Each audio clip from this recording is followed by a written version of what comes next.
Okay, now this is 4.2 definition of vector space. This one is kind of lengthy to read. So if you feel like I'm going or fast or skipping, it's just kind of hard to read the whole section that has a lot to read. But you could follow along with me and you'll see what do I mean by this. And one more time, we could also discuss anything in class to make it clear. So what is 4.2? Definition of vector spaces. We have vector addition, a rule for combining any two vectors in V. We have to have it. So that's U plus V. We need to know how we add vectors. Now, addition does not have to be the basic way, as in 4.1. Could be a lot of different ways. It will be defined, it will be given to you. Also, we could have real or sometimes complex scalar multiplication. We could also add vectors in complex domain. So this is how we write k times v, where k is a constant, but k could be also a complex number. So we're done with page 1. I have a lot of pages that I divide them into sections, so I could focus on what I need to cover. So let's move on. Those are the problems that assigned. Page 2. As you can see, this is kind of lengthy. I'll give you an overview. This is 10 of them right there. I put them all on one page. We're not going to be worried about 10 of them from now on. After we pass 4.2, we're going to focus on like 2 to 3. In the meantime, definition of vector space. Let V be a non-empty set. So that's very important, non-empty set. We don't want to work with empty sets, whose elements are called vectors, on which is defined an addition. Is defined an addition, as I mentioned. It will be defined.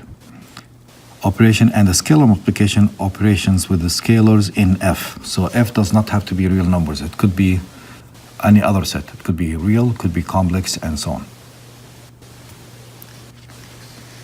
We need, I'm going to go through this kind of quick as it's highlighted. I don't want to read the whole thing. Closure under addition. So if you have two vectors, U in V and V in V both, the addition, the sum will stay in V. That's called closure. Closure under scalar multiplication. So if you have a V in V, capital V, scalar K in F, mentioned earlier, when you multiply this V by the scalar, you stay in V. That's closure under scalar multiplication. Commutative property for addition. Associative property, which you're all familiar with. That's why I'm not reading them. Existence of a zero vector. You have to have the zero vector. I'll say it again. You have to have the zero vector from now on. If you notice that 0 is missing, you don't have to worry about any other property. You'll just say like, we don't have a vector space. So to have a vector space, you have to have everything mentioned on this page. Existence of additive inverse. We talked about that earlier. What is additive inverse? You have to have it. Unit property. Multiply by 1. It's not going to go anywhere. Associative of scalar multiplication. You could multiply RS times V or S first times V, then multiply by R. Distributive property. You could multiply the scalar R times U first times V next and add them, or just add the two vectors first. Distributive property of scalar multiplication over scalar addition. R and S are scalars. As you can see, it's kind of like overwhelming, but as I mentioned, it's not really too much to worry about, and you'll see some examples. The book has a lot of examples. I'll just mention some and I'll show you what's going on after. Next, remarks. A key point to note that is that in order to define a vector space, you must start with the following. I mentioned non-empty, and I mentioned that we have to have a set of scalars given to us, like are we dealing with R or C for complex. An addition operation should be defined. A scalar multiplication operation should be defined also. Then we must check that the axioms A1 to A10 are satisfied. So, but those things you have to have before you start. You have to have an empty set, you have in the vector V, you have to have a set of scalars, some kind of addition defined, some kind of a scalar multiplication also defined. Next, here's some examples from the book. Example 4.2.2 says, you're dealing with matrices of a 2 by 2 and the set of real numbers. In short, we don't like to write that. We kind of like write square matrices of size 2 with real elements. Axiom 1 and 2 are discussed right here. A1, A plus B is also a 2 by 2 matrix. That means we do have the closure under addition. I'm sure you could verify that and see it. A2 says a scalar multiple of a matrix of 2 by 2 and M2R is also a 2 by 2 matrix. So we do have closure under addition and closure under scalar multiplication. A3. This is mentioned right here, as you can see, but A3, they show you some examples. Well, A3 says given to a 2 by 2 matrix, A equals A1, A2, A3, A4, and another 2 by 2 matrix, B, B1, B2, B3, B4. What is A3? Let's go back to look at A3.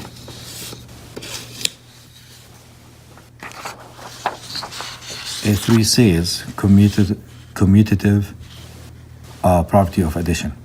So if you add U plus V, it's the same thing as V plus U. Instead of writing this again, it's, I think, kind of obvious, and the book is even saying that.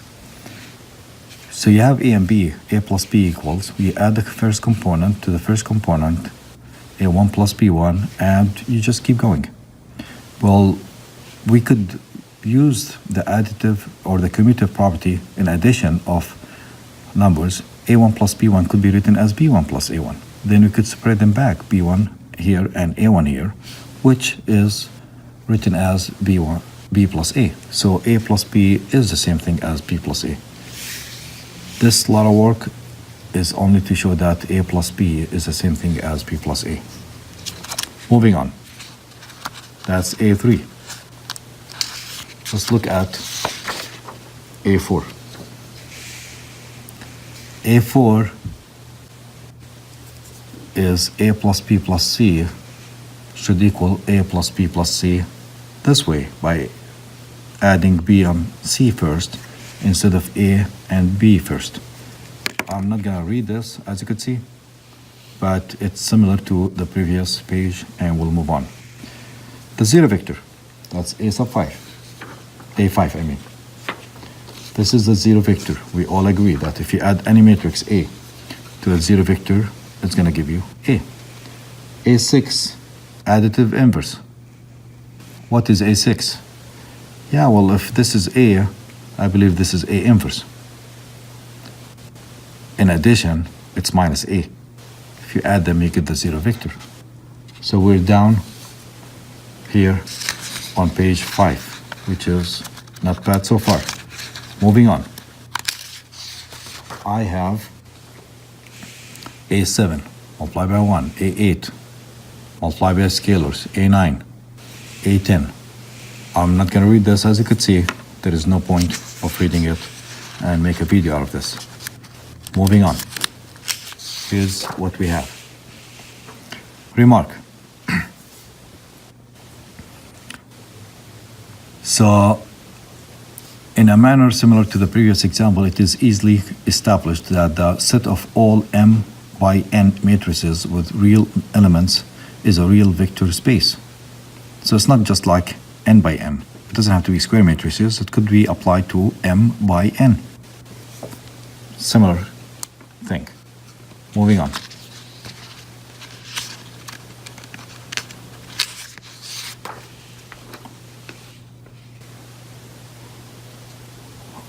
Vectors, as mentioned, and you will see They don't have to be vectors like in calculus 3, just like 5i plus 2j. They could be functions. This example says, let V be the set of all real valued functions defined on an interval I.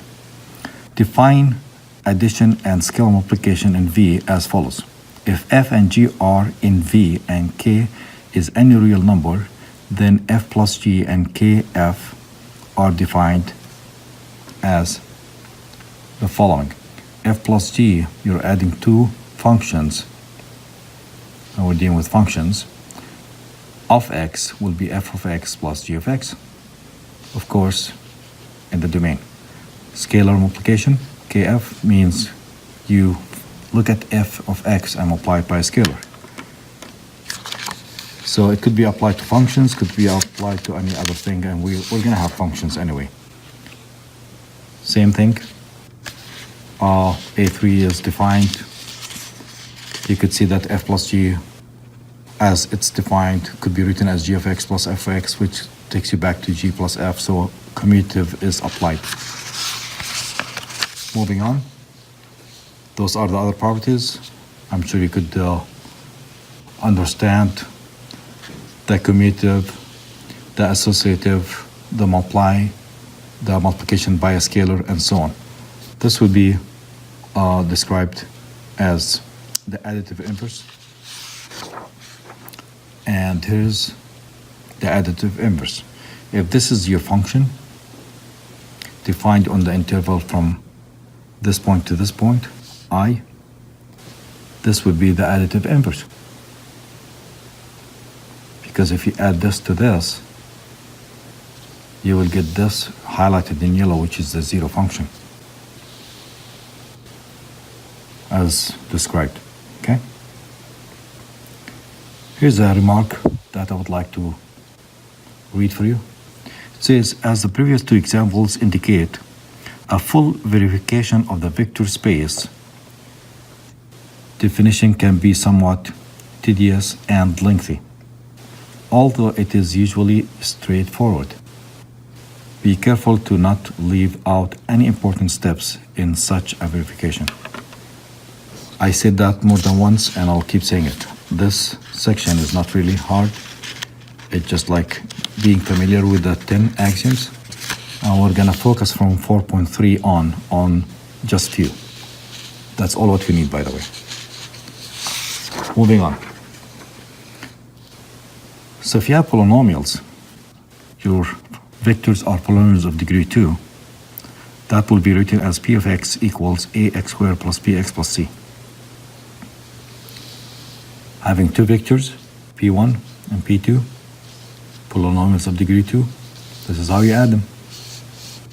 Pretty much a1 x2 x to the second and a2 x to the second will be a1 plus a2 combined x to the second. So if this is 5x to the second and this is 2x to the second, this will read as 7x to the second. And moving on. Of course, if you have a polynomial of second degree and you multiply by a constant scalar, you just multiply all the terms by that constant. Now, this does not only stay in polynomials or real set of numbers or matrices. Could be also in complex numbers. So if you have complex vectors, you will have complex, sometimes scalars. This is examples in C2 and C4. Minus 6i, minus 3 plus 2i. That's a vector in C2. And this is a vector in C4. 1, 2, 3, 4 components. Same thing is applied. So, moving on. So if you have u and v vectors in C2 and a scalar that is a complex number, they want you to find this. One of the problems in the homework asks you to do this. It's just straightforward. You take the first vector, you multiply the second vector by this scalar, and And just by using distributive, of course, keeping in mind how would you multiply this minus 6 plus 2i times 1 plus 4i, you could use the distributive, you could use the FOIL method, you could use whatever you want, as long as you keep in mind that I square, once it shows up, it's -1. As I keep saying, it's straightforward. Moving on. Theorem. This is similar to what we have, so I'm not gonna worry too much about this. Let V be a vector space over F, the set of scalars. The zero vector is unique. Those are properties. Of course, you're gonna have, you could assume there is 2 and you're gonna show that it's 1, but I used to do that, but we'll just move on. Okay? Multiply by 0, stay 0, and moving on. Here's more for that theorem, shown in your book. And more for that theorem, property 4 and property 5. We're almost there. This is more important. This is from homework number 9. So let's do this together. We're gonna do number 2 in just a second. I'm gonna look for a blank page. Okay, here's a blank page. And let's work together. Follow me step by step. What this says, determine whether the given set of vectors is closed under addition and closed under scalar multiplication. These two things are very critical from now on, especially starting 4.3. In each case, take the set of scalars to be the set of all real numbers.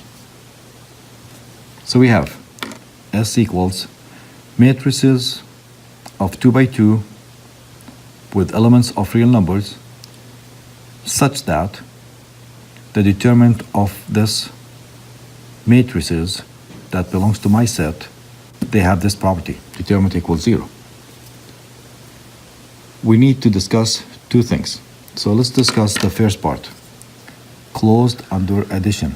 Let's call it part A. Closed under scalar multiplication. Let's call it part B. We have the following now. When I mentioned properties and the zero vector has to exist and it has to be non-empty, those are critical to think about before you even start, if you want to save yourself some time. The zero vector n m2r do exist, and it's this. We're going to write 0 as a matrix, size 2, and I believe you all agree that this would be the zero vector.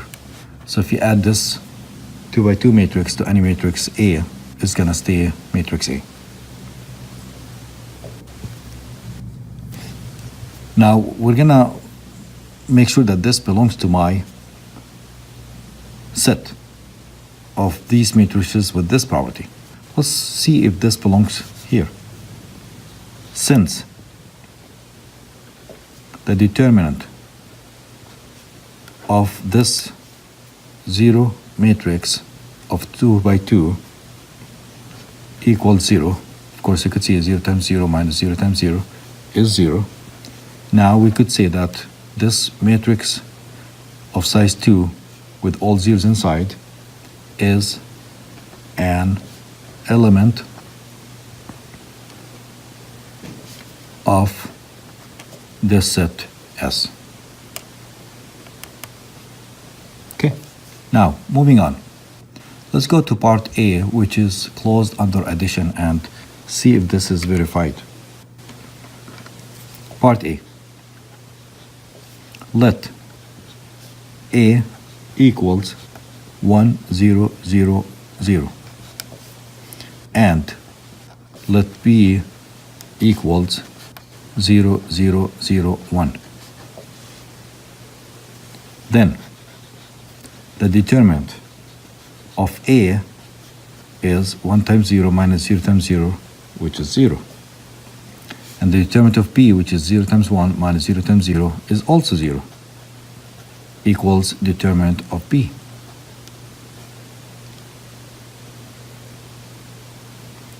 So the determinant of a is 0, the determinant of b is 0. So those are two vectors that we found that belongs to this set. That says a and b are elements or vectors in our set.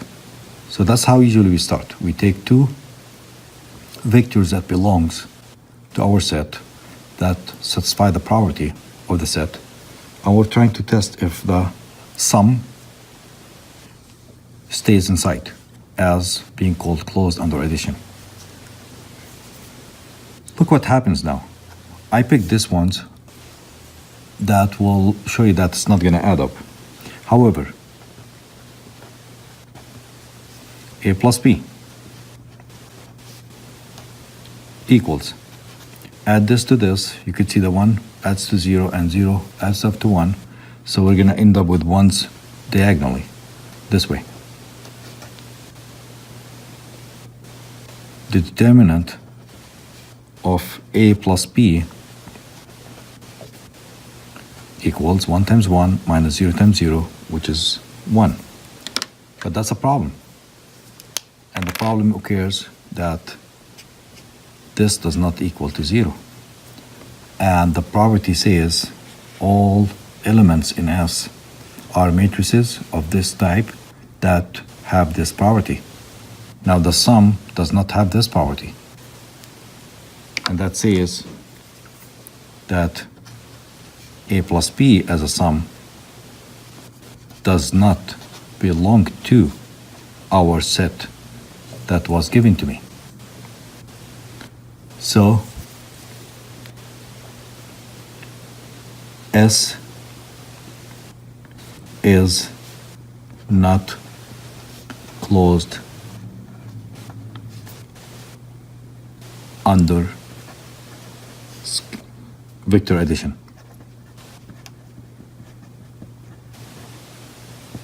So part A does not hold.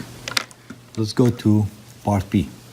Part B was closed under scalar multiplication. To do that in clear steps, we're going to do the following. The answer is yes, and we're going to provide why, because we can't just say yes and move on. Take a look at this. Determinant of a scalar k or c multiplied by a will be c to the second. That's from properties of determinants from chapter 3. Because it's a 2 by 2 matrix, you're multiplying the first row by c and you're multiplying the second row by c. That's why c to the second shows up of the determinant of a. So if determinant of a equals 0, I think this implies that the determinant of CA, which is this right here, is also 0, because that's 0. 0 times c squared is going to stay 0, which means, yes, this holds, this is true, and this is not true. So everybody should be clear now. The sum of two vectors is not closed, and the scalar multiplication is closed. Or we do have a closure under scalar multiplication, but not closure under vector addition. That should do it for this video. It's about 24 minutes something. Thank you.